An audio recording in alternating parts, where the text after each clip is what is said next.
name is Ginger and welcome to my channel where we will be discussing different financial ideas and goals and such things. So first things first, hello. I am a feature entertainer, and basically what that is it's a glorified stripper. I can be closely related to like a showgirl, I guess. Because I do put on a show, I have themed shows, props, music, all that good stuff, and I had to learn a really extensive skill set for it.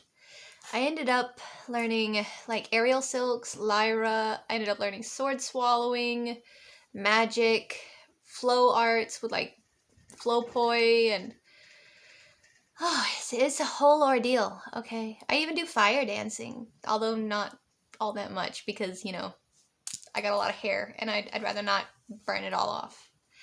So today we're just going to discuss a couple of small things that I did when I was first starting out that helped me get to where I am today, such as saving a little bit by little bit, living within my means, and making my money work for me rather than me working for it.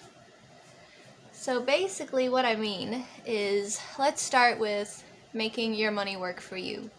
Now what I mean by that is when I went to buy my house, for instance, as an example, I ended up buying the land first, which I find really funny because it makes sense that the land would come first, but 9 times out of 10 people assume that the land just comes with the house.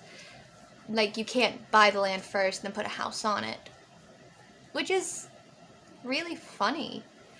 But either way, it's neither here nor there. Let's get back to what we were saying. So, when I first went to go to do my house, right, I was just starting off, didn't have a whole lot of money saved up, but I had enough to buy a piece of land. And what I did is I went to our tax office, because I don't know about where y'all live, but where I live,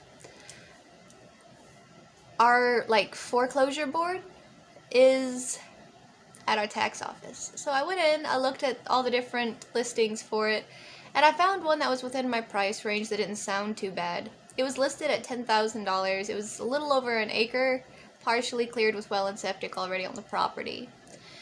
Now what I did is I called the real estate agent and I talked to her and I set up an appointment to walk the land with her. And while we were walking the land, I pointed out different things that I was going to have to do or I was going to have to fix to help get that price down a little bit. And what I mean by that is basically one, it's a dirt road, so it was going to be really hard on my car till I can get the road fixed. Another thing is, because it had been 4 or 5 years since a house had been on the property, I didn't know if the well and septic were still, in usable order. To which she pointed out that it would be easy to get a test done, and then I was like, but who's going to be paying for the test? Would it be me or would it be the sellers? Because if it's the sellers, then we can just knock that off the list, but if it's me, that's just another thing that I'm going to have to pay for. The last major thing, rather I should say, that I talked to her about was the fact that it was going to need a lot of grading. Grading is expensive, and there was a couple of trees that were going to have to be removed, and tree removal is expensive. So, after pointing out all of this, we went back and forth, and we eventually got it down to about $6,000. So, just by nitpicking here and there, on small things that I was either going to have to do or going to have to fix that would be both time-consuming and cost me a lot, I was able to get the price cut by $4,000, and that includes closing costs and everything else. I had $6,000 in cash, so what I did is I actually went ahead and paid for it all, and I waited, about a week or so for my title work to come in. So once my title work came in, I was actually able then to take that title that proved that I had paid for this land and that it was mine and that I owned it, and I was able to take it to the place where I was buying my home, and I was like, this is what I have for down payment. Basically what that is it's equity, right? It's how much money this is worth that I can guarantee. And I was able to use that as my down payment for my home, and I ended up getting a 3-bedroom, 2-bathroom house, and I think I only paid $500 cash, so not bad. Better than paying, the $5,000 to $6,000 down that they would prefer. So, the next thing on the list is living within your means.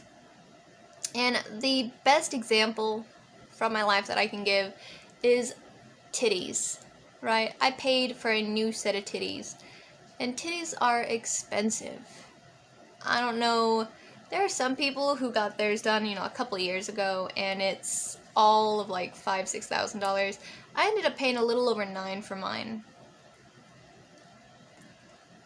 And what I did is, because I couldn't afford to pay $9,000-$10,000 on a want, not a need, a want, what I did is I actually saved a little bit here, I saved a little bit there. Some weeks it was $10-$15. Other weeks where I actually had a good week at work, I was able to put back, $300-$400. And it ended up taking me a long time. It took me like 3 years to save the money for it. But at the end of the day, I was finally able to afford it. And I was able to pay in cash. Which, on an off note, is something that I find really funny. Like, why do doctors offer financing for titties? And I'm just sitting here like, what if they don't pay for them? Are you going to come up and pop them with a pin? It's just a funny thought to me is all. So, anyways, back to what I was saying. Whenever it came to that, though, it was really important that you don't sacrifice quality for a bargain.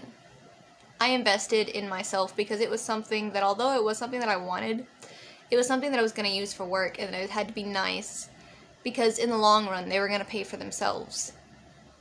Which is another instance of making your money work for you. So I ended up paying a lot of money, got the good doctor, and I made sure that I had money saved, not only for the surgery itself, but for the 2 to 3 weeks that I was going to be at home afterwards recovering.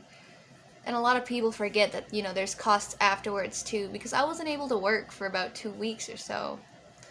The last thing that I want to talk about is my car. So when I first started out and I was just getting out on my own, cars are expensive. And I didn't have a whole lot of money. So what I did is I found something that was within my price range.